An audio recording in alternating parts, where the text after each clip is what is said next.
Hi guys, so I'm going to do a quick recording of this lecture, first part of chapter 19, because I will be gone. Hopefully you're watching this on Friday and not in the classroom because I won't be there. But hopefully you did turn in the homework assignment either to my office or on Moodle. If not, you can try to do that sometime before this weekend. If you are going to be turning in a physical copy, please try to get it in before Friday around noonish or so. Otherwise, you can turn in a scan on Moodle through Friday evening or so. Okay, so chapter 19, we're going to be talking about electric field and electric potential, and we'll talk about exactly what that means as we go. And we'll kind of relate this to some things like EKGs, monitoring your heart rate, and things like that. So, quick to review where we had left off. We had talked about the electric field being kind of being a vector field surrounding some distribution of charges that tells you the direction that the force, the electric Coulomb force, would point for a positive test charge. Like if I were to put some test charge Q here, I know since there's a positive charge here and I assume my test charges are positive, that the force should point away. So at that point, there would be an electric field pointing away from this charge here. Now, the electric field itself is just that same charge dividing out the test charge. So no matter what, like here, you'd have pointing towards, because we assume, again, this Q is positive, it would point towards this negative charge. And we worked out a couple examples of how this works in practice when we had multiple charges.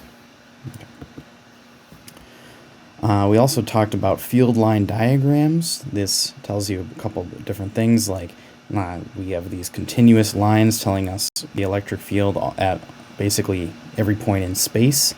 They're just representative. That doesn't mean that there's not a force here. It would be pointing kind of in the same direction with the same rough magnitude as the vectors in its rough vicinity. But we also know that they cannot cross, because if there were a field line like this crossing this one, then we'd have an ambiguity on what direction would a charged particle at this location experience a force. Would it go this way or would it go that way? So we know that we cannot have those field lines crossing like that. We know that also the density of lines is a stronger field. Or when there is a larger density of lines, there's a stronger field. So the field is stronger right in the vicinity of this particle than it is, say, out here. This is a region over here of weaker field strength, and right here is much stronger field strength. And that all these can only begin or end at any given charge. And then lastly, on Wednesday, we talked a little bit about what happens with conductors in electric fields and how they become polarized, because those, if there was an electric field inside here, let me switch colors real quick. Say that this electric field still looks like this inside this conducting sphere, well, then these charged particles would move inside this conducting sphere, because that's what a conductor is. It's something that allows charged particles to move around. And they would move until this electric field went away, because if there is still an electric field here, there would still be movement of charges. And so all these charges move around until there's no more electric field inside the conductor, and what we get left with is the conductor with no electric fields inside it, and the charges have become polarized, meaning that the negatives and positives are separated. And that in and of itself also changes the shape of the local electric field surrounding this conductor, and makes it so that all these electric field lines have to meet the conductor at perpendicular angles. So it's always touching the conductor at 90 degrees angles to the surface of the conductor. So I could draw a little 90 degrees in here like that. And that is just because of the way the charges get moved around, and when we have negative charges over here, all of these electric field lines want to point towards the negative charges, and they want to point away from the positive charges. Okay, so that's where we had left off. So I want to introduce the idea, or kind of remind you guys of the idea of potential energy. So you probably remember kinetic energy, the energy of movement, but there's also potential energy, kind of a way of storing energy that can be later turned into other forms of energy, such as kinetic energy. So my example here is going to be this ball, and we're going to drop the ball. And right now, when it's held up above this little cliff here, it has gravitational potential energy. So this ball has the potential to gain kinetic energy, as this energy it has just by where it is in this gravitational force field. Of course, the gravitational force field here points down. This is where, at any point in space, if you put a massive object here, it would feel a force pointing down. So we have this field, this force field pointing down everywhere, and because of its location in that field, this ball has energy. And if we let go of it, it would have a certain amount of potential energy that would all transform as it moved through this field into kinetic energy. So over here, the ball is moving with some velocity. It has kinetic energy. It has less gravitational potential energy than it used to have, because some of that potential energy has been converted into kinetic energy. So when we talk about forces and energy, we often talk about the amount of work that a force will do. And work is a form of energy, so it's going to be measured in joules, is equal to the force times the displacement, meaning how far has it moved within this field in some direction. And so in this case, this is kind of a vector multiplication called a dot product, because if, like, it only matters if these things are kind of aligned. So if I talk about the force being in this direction, the displacement also needs to be in that direction for there to be work. Let me put this as F over here, and maybe I should switch colors to something else for my other vector, except I lost my head of my vector there. So let me swap over here to a different color and say, if this is my displacement, X, then I would have done positive work because the F, the force, and the displacement are in the same direction. But let's say my displacement is just horizontally. This force, gravity, will not have done any work here because the amount that X and F point in the same direction is 0. They don't point in the same direction at all. They're completely perpendicular. And just to kind of round this out, if I were to say X goes this way, then the actual work done by that force will actually be negative because they point in opposite directions. So that's kind of a refresher, reminding us a little bit about what this dot product does for us. And we could also have written this out as the magnitude of the force times the magnitude of the displacement, x, that's just the length of these vectors, times cosine of the angle in between them. So if the angle in between them is 0, cosine becomes 1, and it's just, we take these two numbers, the length of these vectors, we multiply them together. But if we have 90 degrees, so say we're in this case, cosine of 90 is 0, so that tells us no work would be done. And cosine of 180, now going to this one, would be -1, and so we would get, again, negative work there.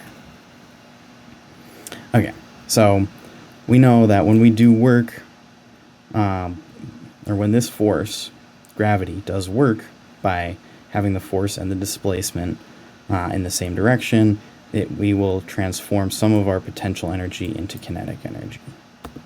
So, like that. The ball moves and then falls to the ground, gaining velocity as it does, and then it hits the ground, and that energy goes into maybe deforming the ground and things like that. Maybe we have some sound energy things, dissipative energies. So I bring all that up because I want to bring this analogy in, because we also can have electrical potential energy. Electrical potential energy comes from the fact that we have this electrical force. So if I have here a bunch of positive charges up here and a bunch of negative charges down here, then I'm going to have an electric field pointing down everywhere between them. And so if I've had a positive charged particle existing in this field, it would feel a force in the direction of that electric field. And it would be, the force here would be that electric field times the magnitude of this charge. That much we know.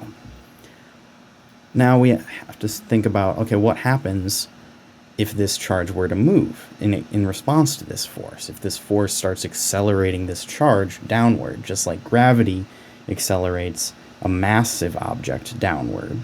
Here we have a charged particle, and it's going to accelerate downward in this electric field for the same reasons, because we have this net force acting on it. And just like the Coulomb force, just like gravity, I should say. Just like gravity, the Coulomb force is what we would call conservative, meaning it conserves the total amount of energy, mechanical energy, I should say. So, when I say mechanical energy, I tend to mean, I'll tend to write that as just E, which is a little confusing that because we have electric field. But I'll say mechanical energy.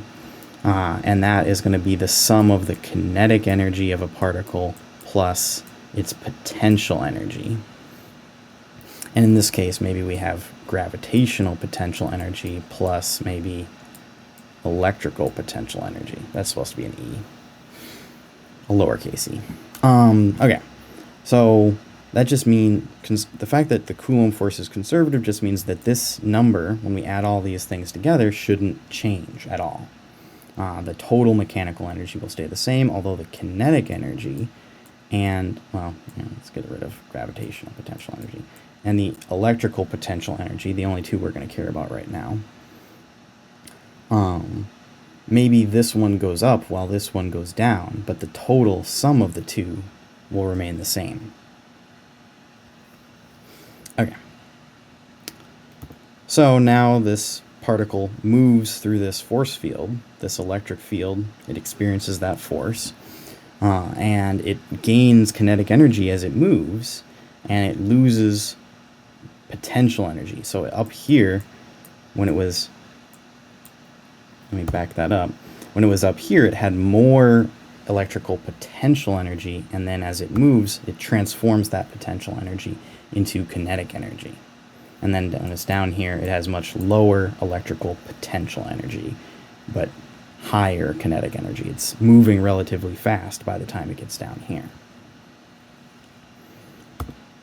Okay, so these conservative forces, like I said, conserve the total mechanical energy, and it may transform energy from one kind of energy, maybe kinetic energy, into another kind, potential energy, and vice versa.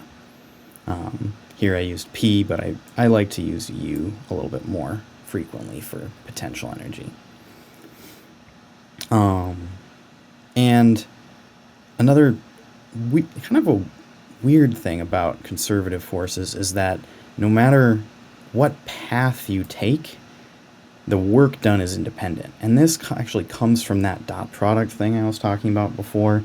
But really, you just kind of have to think about how far did you move from point, let's call this point A and this point B, and maybe C and D. Oh, that was a weird D, but that's D. how far did you move in the direction that the force is pointing? That's really the only thing that matters when we talk about work. And so it doesn't matter if we take a straight path or if we take a weird curvy path. We only care about how far did we travel in the direction of the force. And that here in this example was h, where the force is mg. And so F times displacement, meaning x, in this case h, gives you the total work. And in this case, both of these bowling balls dropped straight down or rolling down some weird hill will have experienced the same total net work from gravity, no matter which path they take, because it's conservative. And the same thing will apply to the electric field as well. Okay, so how we can use this idea of a conservative force and this idea of kinetic energy and potential energy, I'm going to start from an idea that the amount of work done by a force is going to be equal to the change in the kinetic energy of the particle. So say this thing starts from rest. So it means initially the velocity is 0. Then after some amount of force has accelerated this particle downwards, say it comes back down here after being accelerated by this force, it will have done some amount of, the force will have done this amount of work. So if we have this, I'm going to call that some distance d. The work we know is the force times the distance, which here I guess we could say would be the electric field times the charge gives us the force times the distance. And so this amount of work would be done, and then this would equal the final kinetic energy at the end, because we started from 0, so the change in kinetic energy is equal to the final kinetic energy. Okay, so keep this idea in mind. This thing is called the work kinetic energy theorem. Maybe you saw this last semester when you were first studying mechanics. But here's that total mechanical energy again. Here's mechanical energy, this is kinetic energy, this is potential energy. And we know that the total mechanical is just the sum of these two things, and this number is going to be a constant. But say we allow these two things to change, well, any amount of change in the kinetic energy and any amount of change in the potential energy at two different times, we could calculate the change in E, the total mechanical energy, just from how much these two numbers have changed. But let's say that that's 0, because we know we have a conservative force, and that this delta E should always be 0 for a conservative force. That means that any change in K, say K goes up by 2 units, 2 joules of energy, that had to come from this. So delta U would be negative 2 joules in that case, because they have to sum to 0 no matter what. Well, we know from the work kinetic energy theorem that the work is equal to the change in kinetic energy. So I'm just going to replace this delta K with a W. And then if I subtract delta U from both sides, I find out a really useful piece of information, that the work done by a conservative force on some particle, like this proton or whatever this particle is going to be equal to the minus, the negative of the change in the potential energy associated with that same force. So in this case, we're talking about electrical potential energy. And that's a very useful thing, because we can calculate the change in potential, or maybe we can calculate the work, and then we can tell that they're going to be related to each other. Okay. But electrical potential energy, which is what we've been talking about up until now, this U, it depends on the charge. So if we look at these two charges, so these two positive charges, and say, what if we wanted to raise both of them up? Obviously, we know the force on them is pointing in this direction, so we are going to have to do work to push them up against the force that they're experiencing. This is like lifting some heavy weight up.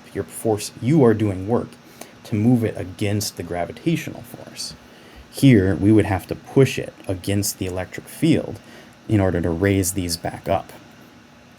But it would take twice as much work to do that for this 2 coulomb charge than it would for 1 coulomb charge. This is like something that weighs 20 pounds and this weighs 10 pounds in a gravitational field. You'd have to do twice as much work.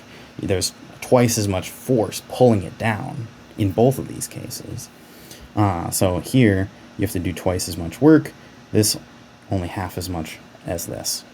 But a lot of the time, when we're talking about electrical forces and things like that, we tend to want to think in terms of like some test charge and kind of then divide out the effect of that charge so that we can talk about, okay, well, the electric field everywhere in here has a certain value.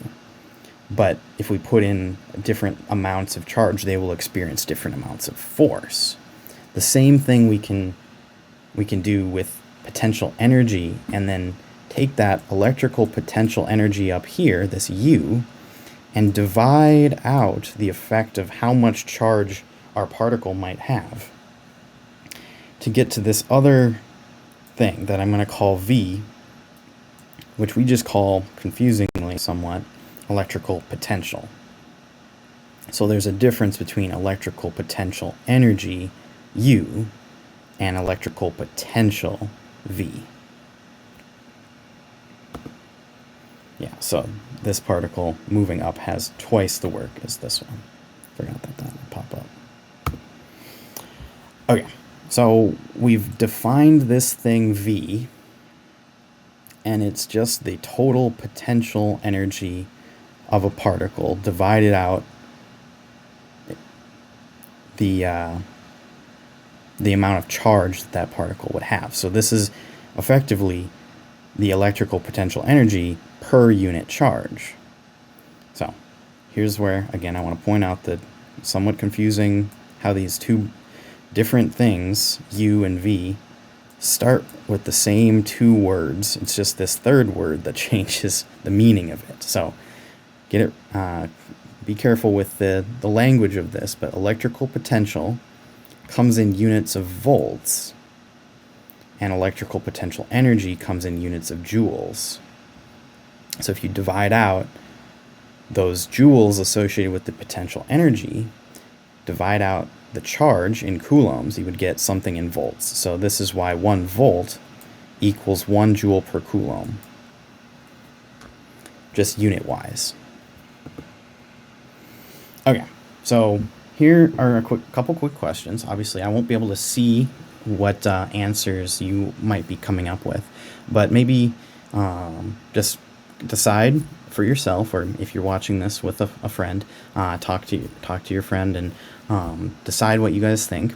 But if we put in a positive charge in this field, what direction will the particle move? Now, before you answer, I want to point out what I've labeled in here is that near these positive charges, we have high potential. And this down here, we have low potential near these negative charges. This is kind of exactly the same as when you talk about gravity and you talk about having high gravitational potential energy when you're far away from the Earth. And when you're very close down to the ground, you'd have low potential energy, gravitational potential energy. Okay, so now take a minute, or a second, whatever, and decide what you think this positive charge is likely to do. Okay, so it is going to move down, right? We know the electric field, it points in the direction that the force should be, and so this positive charge would move down. Okay, now note that positive charge moved towards lower potential. That's the thing I want you to notice. Okay, now that we got that, let's do it again. Let's talk about a negative charge. What do you think is going to happen here? Is it going to move up or is it going to move down? Okay, so it's going to move up, right? We know the negative charges kind of do the opposite of what positive charges do, and that this negative sign of that charge is going to flip the direction of the force. It's going to actually move in the opposite direction of the electric field. It's going to move towards the positive charges because we know that negatives and positives attract. But notice again that this negative charge was attracted towards a high potential. That's what I want you guys to notice. So how do charges move in response to the local potential, and how do they move when there's some change in the potential from one location to another? Okay. So just like gravitational potential energy, we really only care about differences in electrical potential. So if there is some potential at point A and some other potential at point B, the difference between them is what matters, not the exact values.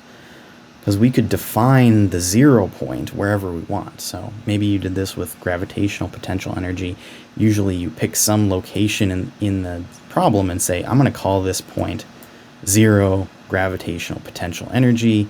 And up here, let's call this, well, we have to know the distance between them, h, and then this would be m, g, h, gravitational potential energy for a particle with mass m. We can do the same thing here, and we just say, well, all I care about is the difference between the potential at A and the potential at B. And that will give me enough information to tell me what this particle is going to do. I don't need to know the exact value of a potential, just how it's changing from one location to another. And you've probably heard the words voltage or volts before. So volt, again, was that unit that we used to describe the electrical potential. So voltage is just another name for a difference in potential, or potential difference.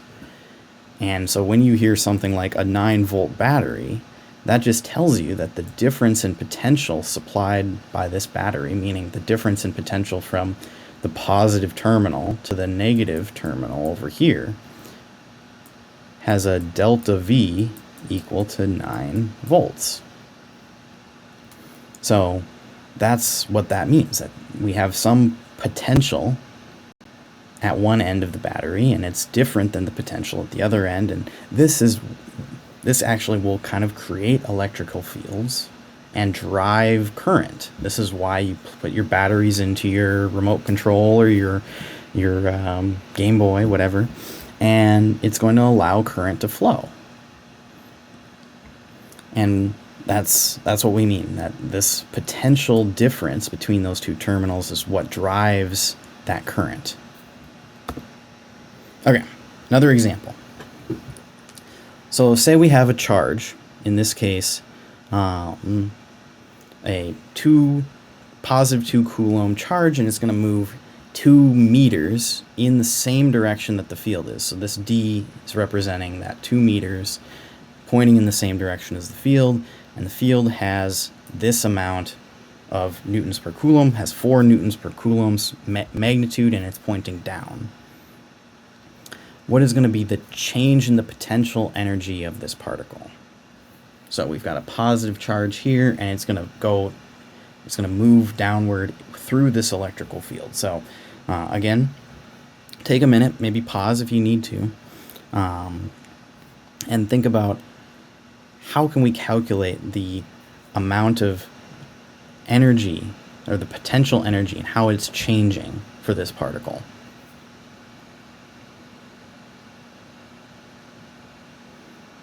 Okay, so what do you think?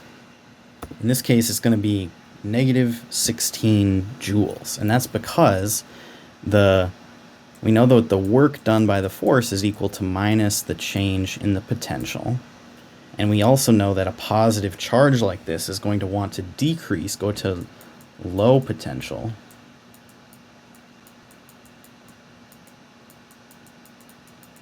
Oh gosh, writing with my mouse is not good.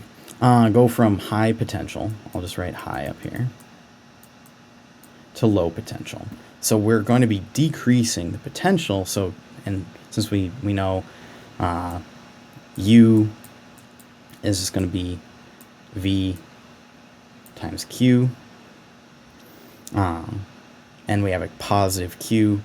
So if the potential we know is going to go from high to low, so we're going to have a negative delta V, and Q is positive, then U also has to be negative. So that immediately is going to cancel these out. And then we just have to think about, okay, well, the work, we can think about it from the work side of things. Work is force times distance. And that is also going to be the electric field times the charge for the force, again, times the distance. So here, now we've got all the pieces of information we need. We've got 4 times 2 times 2. So the work done by this electrical force on this particle is going to be positive 16 units, 16 joules. And the change in its potential energy will be minus that. So it'll be minus 16 joules.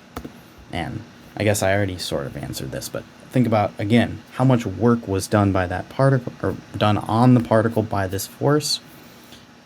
In this case, it would have been positive 16 joules of work was done on the particle. Okay, so we talked about volts as a unit of electric potential, and so far we've been talking about joules as units of energy, but I want to bring out one other type of energy unit that comes up from time to time, and in particular comes up in a lot of biology and chemistry and some atomic processes that we'll see later in the semester.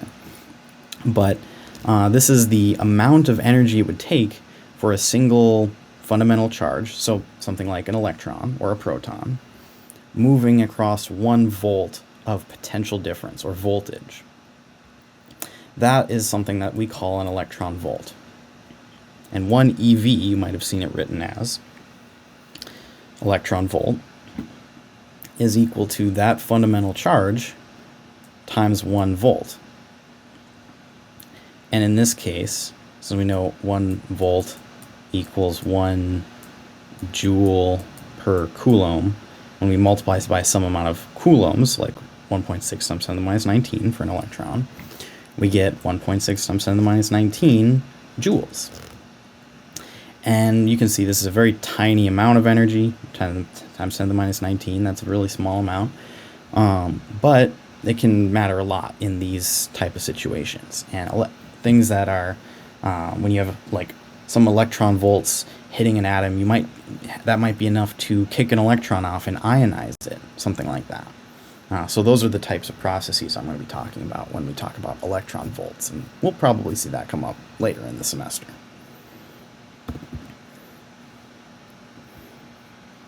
Okay, so I want to talk a little bit more about work done by one of these electric fields on some charged particle. So we already know that we only need to know the difference in the potential energy between A and B. And here now we've got some electric field. We know the distance between the plates.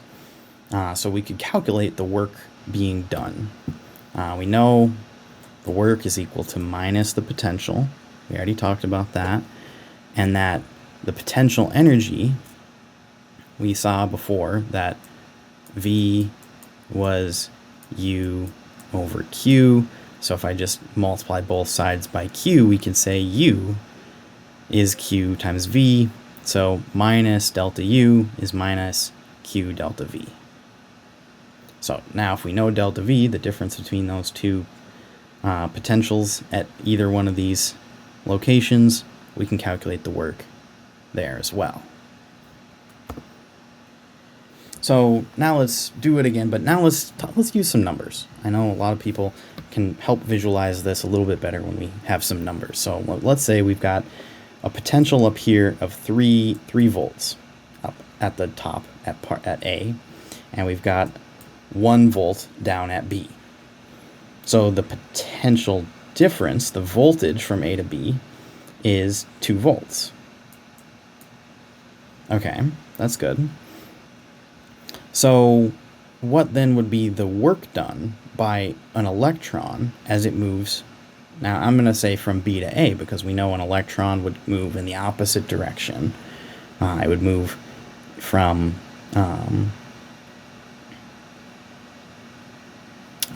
it would move from, in this case, low potential to high potential. So actually, I misspoke a little bit earlier because I was jumping a little bit too fast ahead.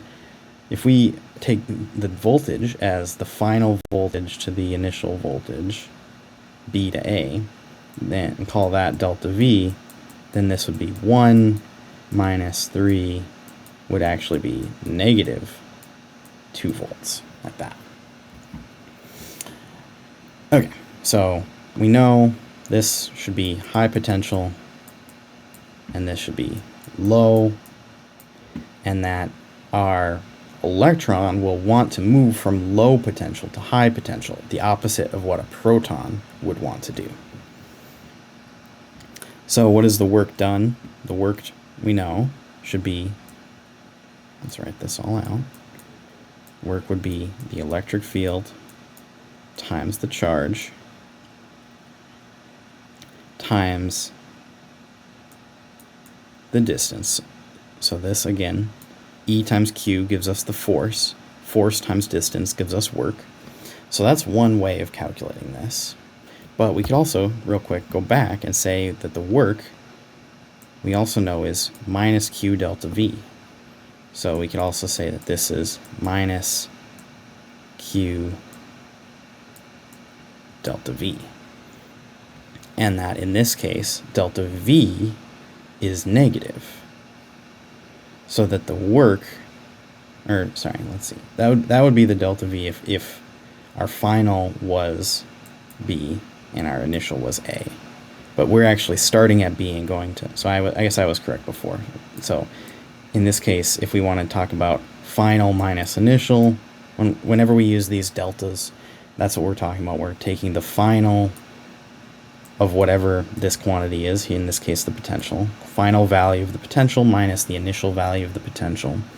So in this case, the final value would be 3, initial value is 1, so it is positive 2 volts. So let me cross that out.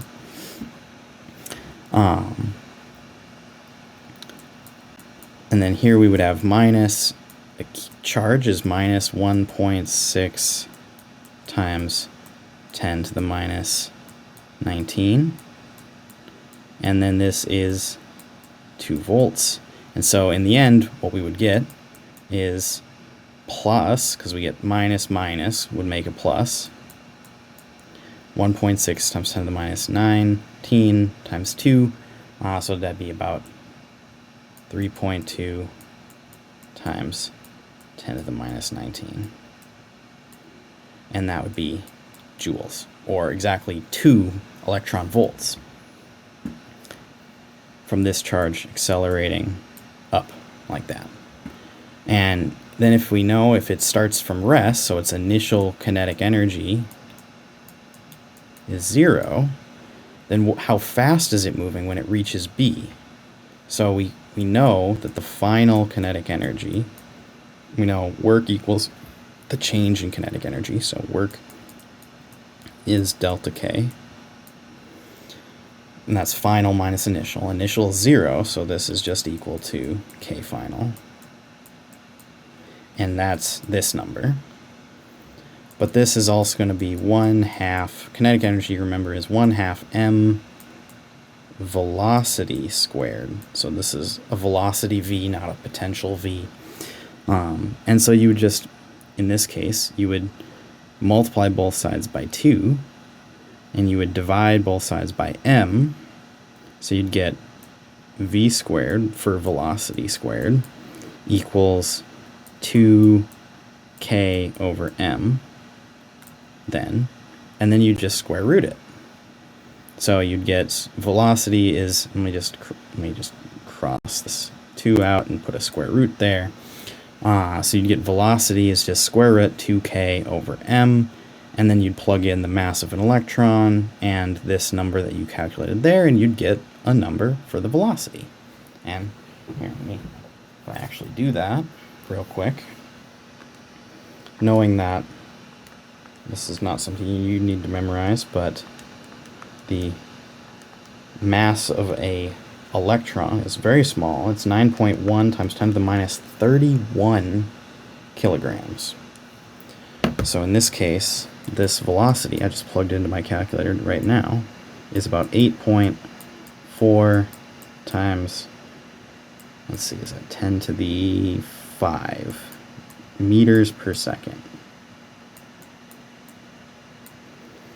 which is, quick conversion, that would be 840 kilometers per second. So that's very fast. That's because there's it's a small amount of energy, but an electron is such a tiny, tiny particle that it gets really, really moving quite fast when given that amount of energy. Yeah, okay, so that's good. That's an example of how you would solve that with some numbers. So I only have, let's see, a few more ideas I want to talk about.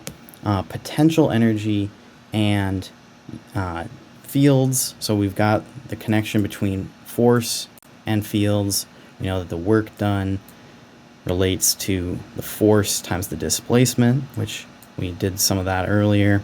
Again, I'm just going to go to D being the displacement only in the direction of the field, so vertical displacement, so I don't have to worry about that cosine theta. And again, we've seen this, work equals QE, that's the force, times this D. And we know also the work was minus Q delta V. We just did the example showing that. So we can now finally relate V and E, because they are fundamentally connected on an important level, that when the electric field points down,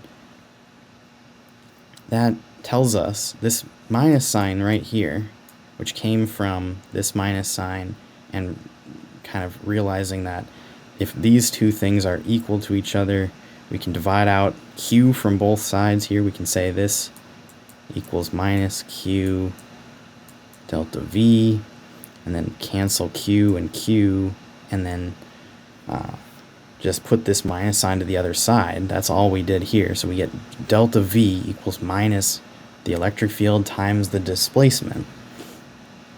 But this minus sign is really important. What this tells us is that when the electric field points in some direction, that is the direction in which the voltage decreases. That's what the minus sign tells us. This is why I've been always labeling this up here as high potential and this down here as low potential, because the electric field points in the direction that the potential decreases. And that's what this minus sign tells us. Okay, so we've got this important relationship here, that if we know the magnitude of the electric field and how far we're traveling in the direction of that field, we can tell how much the potential is going to decrease.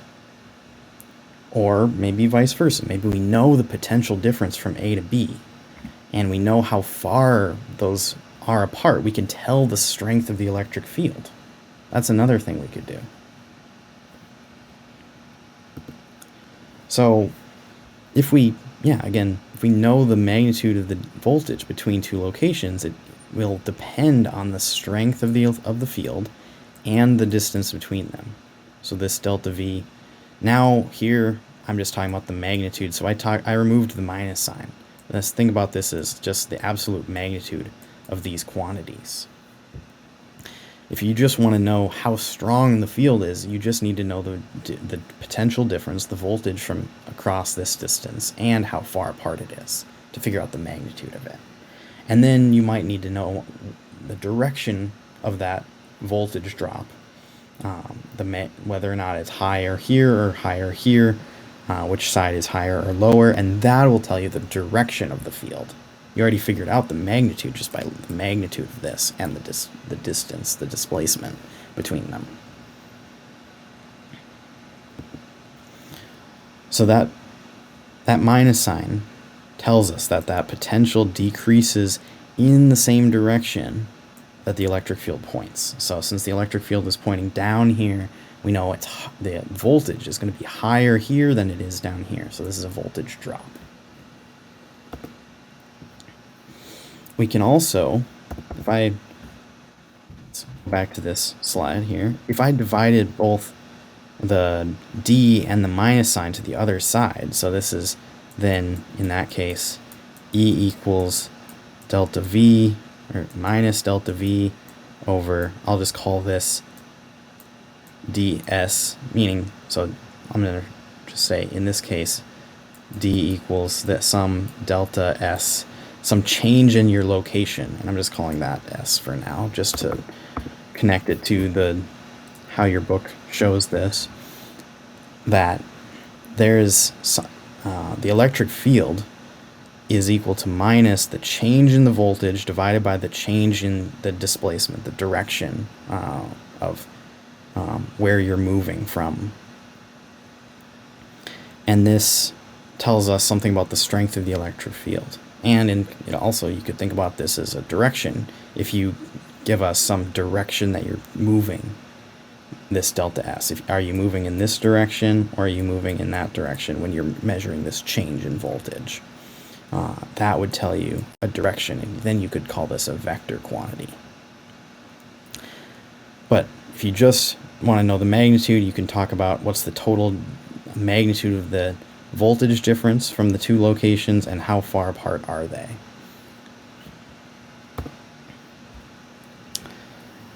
To really drive this home, I like to think about electric potential in terms of kind of topology. So if you've ever seen like a map that tells you how high the landscape is surrounding an area, that's a topological map. And potential, I like to think of it like a hill. So right here, the potential is really high because you're at the top of a hill. And over here, the potential is quite low because you're in a valley.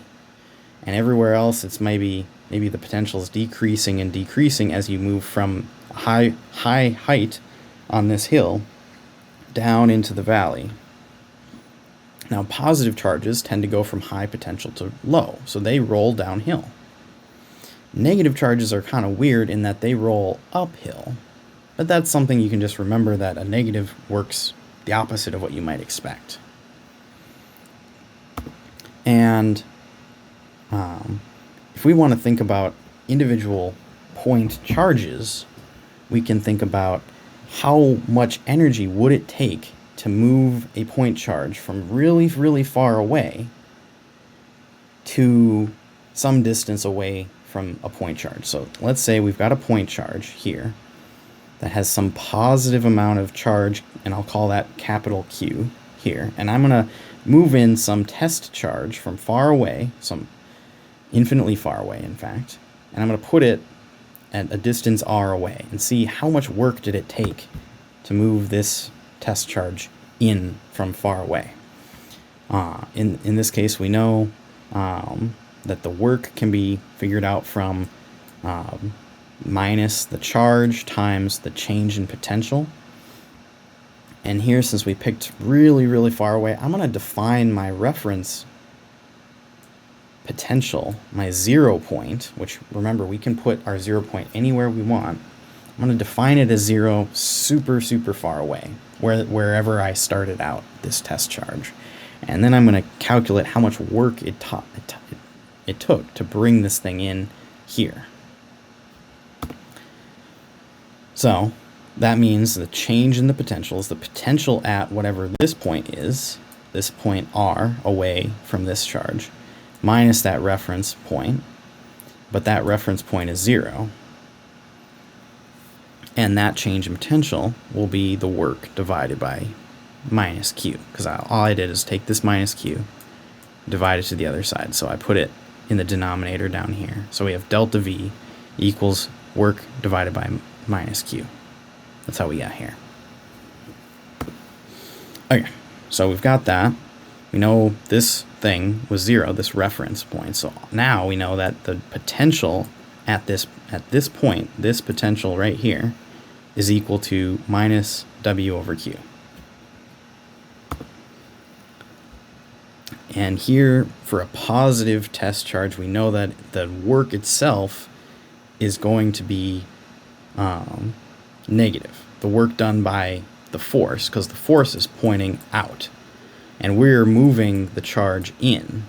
So the work is going to be negative, and so the potential is increasing as we do this. So this W itself is negative, so that'll cancel this negative, and we'll be left with a positive number for the potential. Here, you don't have to pay a ton of attention to what exactly we're doing here, because I just want to show how to do this, we would have to rely on some calculus to do this right, and that's just because we know that the force is KQQ over R squared, right? So the force at this position, well, sorry, let me reverse that arrow. I was drawing it the wrong way there for a second. The force at this position should be pointing that way, but it would be a little bit weaker than over here, when it would be even stronger because we're closer. So that force is constantly changing as we bring this particle from really far away in this way. The force is always changing, so we would have to do this as an integral, because an integral really takes into account that force is changing as we do this. So I'm just plugging that in. We get this KQ over R squared, that's the force. And we do this integral. We integrate from infinitely far away until we get to this distance r. That's what these limits here do. And just trust me here that this would be the result of that integral. You would get, in this case, minus KQQ over r. So basically what this did was we got a minus sign out, and we went from r squared down here just to one factor of r. And then if we use this minus sign and divide out the q from this work we just calculated with some calculus, we can see that the potential for a point charge is kq over r. And it would be positive for a positive q. And so if we go away from this positive charge here, we're going to drop. The potential starts really, really high close to this thing and drops. And it drops by a factor proportional to 1 over r instead of 1 over r squared. So it doesn't drop quite as fast as the force does. Now this is an important equation that you would want to write down for sure, because we'll be using this quite a bit, just like we used this quite a bit. Okay, so I want to do an example.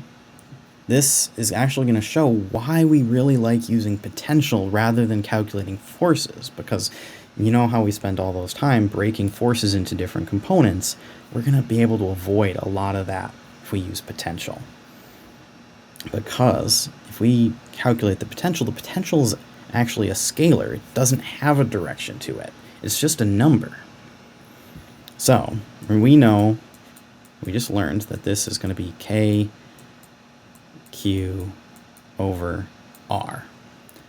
And we can add potentials just like we can add forces. So I can say that the net potential at this point is going to be, let me call this one Q1, Q2, and Q3. This is going to be V1 plus V2 plus V3, like that.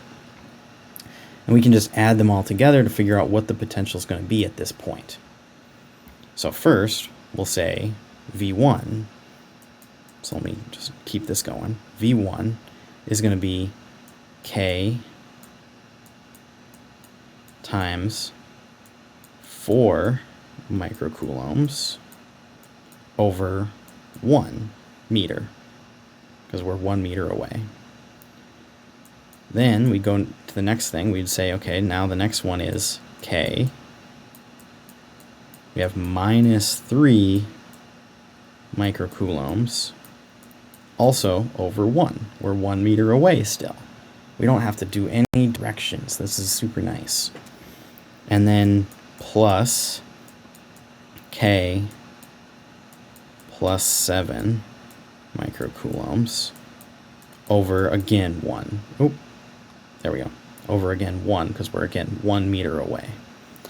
And in this case, all the divided by 1s don't really do anything. I'll just leave the K off to the side, factor that out, and we get 4 minus 3, so we get 1 plus 7. We'd get 8 microcoulombs times K over 1 meter. And in this case, I guess, here, let me plug in. K is 9 times 10 to the 9 times 8 times 10 to the minus 6. This is about 7.2 times 10 to the, let's see, what is that? To the 4 volts. Or I could write this as 72 kilovolts, like that. And that is the potential at that point. That's all you need to do. And then we could figure out things like what's the potential energy of a charge there if we were to multiply by the magnitude of that charge, something like that. So take a, you might want to like pause, make sure all that makes sense. And of course, ask me questions when I'm back, or send me an email if you have questions about these kind of things that I'm walking through. Okay, so I wanted to make a connection to some of the things that maybe some of you are more familiar with. In fact, I bet some of you know a lot more about what I'm about to say than I do. But inside your body, when you're moving your muscles, there are electrical signals moving all over the place. The contraction of your heart, for example, are controlled by rapid changes in the electric potential across the cell membranes inside those muscles. And an EKG, an electrocardiogram, actually measures those changes in electric potential and plots them on a little graph for the nurse or doctor or whoever to take a look at and see and make sure that your heart rate is doing what it's supposed to do. Having the correct rate is important, but also the shape of that pulse is important to make sure your heart is beating in the right kind of fashion. And this is where I don't know a whole lot about this. I should have had my wife come and explain this. She's a PA, and she knows all about reading EKGs. But obviously it would be bad to have an irregular heartbeat, and you want to have something a lot more regular. And so this is how they can kind of diagnose something's wrong with your heart, and maybe you end up getting into some situation where you need to be defibrillated. And this can shock your heart into kind of getting back into a better regular pattern. Of course, that's kind of the very last resort. Like, obviously, it's very dangerous and you don't want to be in that situation. But if you're really having a very hard time, they sometimes rely on that. But it's detecting exactly what we're talking about, changes in electric potential. And they hook up these little diodes to your chest, and they measure that potential at different locations within your body, and they can plot this, and they can see how is your heart beating without ever opening up your chest and looking at it. Okay, so I know we've been going long.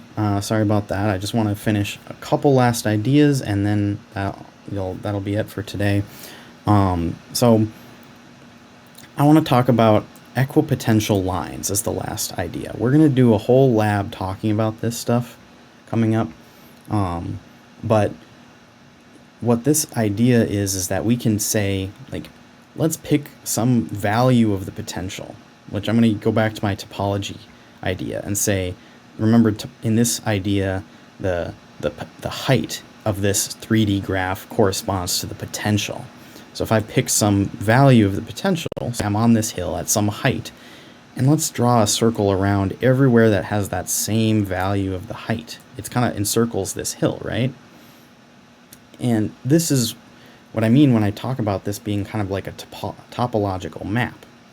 This little circle I'm drawing around that peak, you might have seen maps that look like this, and where in reality you might have some mountain here, and as you look on a map, you see that mountain as a bunch of circular or maybe kind of oblong shape things, but they're kind of all going around, reaching tighter and tighter circles as you go towards that peak.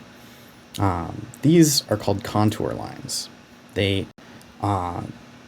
move around at a constant value of, in this case, the height. So here, everywhere along this line is let's say 1440. Let's say that's 1440 meters, so 1.4 kilometers or something above sea level, maybe.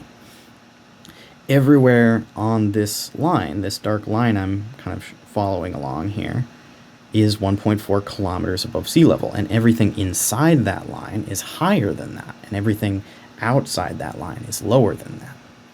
Well, we can do the same thing with potential and say, okay, let's pick some value of potential. Maybe this is 5 volts here. And then when we go out here, this is only 3 volts. We've dropped because I'm outside of this potential. And I know since this is a positive charge that the potential should be really high near here. So this is a peak. And as I move away, maybe this is only 2 volts here and 1 volt out here. That it's dropping. And everywhere along this line, this circle, this is 1 volt everywhere. And this is 5 volts everywhere along this circle. Well, we could do the same thing everywhere within this, and so maybe there's a equipotential line you could draw around here, all at the same height. And maybe this one, there's another one that encircles a little bit closer to the kind of the base of this hill. And then maybe there's even one that kind of cuts across like this, because everywhere over here is kind of a little bit lower than everywhere over here. And maybe this is a potential equipotential line as well. So I like to make this comparison to topological maps. And note that everywhere on this plot, when I'm showing you here, the electric field is exactly perpendicular to this line everywhere. And that's because, well, we just talked about how the potential is related to the electric field. It changes the potential changes in the direction, or minus the direction of that electric field. So when the electric field points out here, that's the direction in which the potential is decreasing. So if you wanted to stay at the same potential, you can't move with the electric field, and you can't move against the electric field, so you have to walk perpendicular to the electric field. So you can walk back and forth this way. Oh, I'm sorry, it's getting a little crowded there. Let's erase all those, draw them again. You can walk back and forth perpendicular to this electric field line, and you won't change your potential at all. In fact, as you move around, you'll have to turn a little bit because the electric field isn't always in the same direction. It's kind of turning around a little bit. But you could go in this circle and walk completely around this peak. As long as you walk perpendicular to the slope of this peak, of this hill, you could walk perpendicular around the hill and stay at the same height. And that's exactly what we're doing here when we talk about an equipotential line. It's always going to be perpendicular to the electric field, because if you move in the direction of the electric field, the potential drops, it decreases. If you move against the electric field, you're going uphill now. The potential is going up. And so that's the connection between potential and electric field and these equipotential lines that we can draw. Okay. I think, okay, last thing we'll talk about is conductors and electric fields. And when you put a conductor in electric field, the electric field lines, we know that they have to be perpendicular to the surface. We already kind of talked about that a little bit. And so now just to connect this back to what we just talked about, if the electric field lines are perpendicular to the surface of a conductor, then conductors are equipotential surfaces. There's no electric fields inside the conductor. It's the same potential everywhere inside the conductor.